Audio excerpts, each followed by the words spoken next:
उन्होंने सोना, धन, वस्त्र, शिक्षा और जमीन दान की, लेकिन अपने पूरे जीवन में एक बार भी अन्न का दान नहीं किया।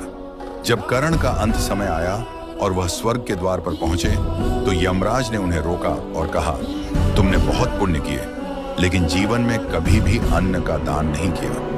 भूखे को भोजन कराना सबसे बड़ा पुण्य है और तुमने इस महत्वपूर्ण कार्य को नजरअंदाज किया।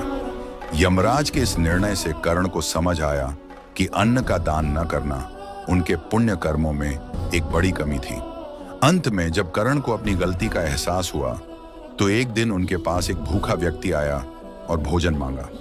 कर्ण के पास उस समय अन्न नहीं था, लेकिन उन्होंने उस व्यक्ति को उस स्थान का रास्ता बताया जहां अन्नदान हो रहा था।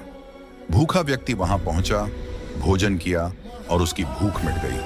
कर्ण ने स्वर्ग की प्राप्ति तब की जब उन्होंने किसी भूखे इंसान को यह बताया कि माना अन्न कहाँ दान हो रहा है। उन्होंने खुद अन्न न होते हुए भी उस भूखे व्यक्ति को सही दिशा दिखाई। यह दिखाता है कि केवल खुद दान करना ही नहीं, बल्कि जरूरतमंदों की मदद के लिए सही मार्गदर्शन करना भी एक बड़ा पुण्य है। यमराज ने कहा, तुमने किसी भूखे की मदद कर अन्न दान का मार्ग दिखाया, इसलिए अब स्वर्ग में तुम्हारी जगह पक्की है। यदि कोई व्यक्ति भोजन का दान करता है या दूसरों को अन्न पाने का रास्ता दिखाता है, तो उसे भी स्वर्ग की प्राप्ति अवश्य होगी। अन्न का दान सबसे बड़ा पुण्य माना जाता है और यह जीवन में मोक्ष और स्वर्ग का मार्ग प्रशस्त करता है।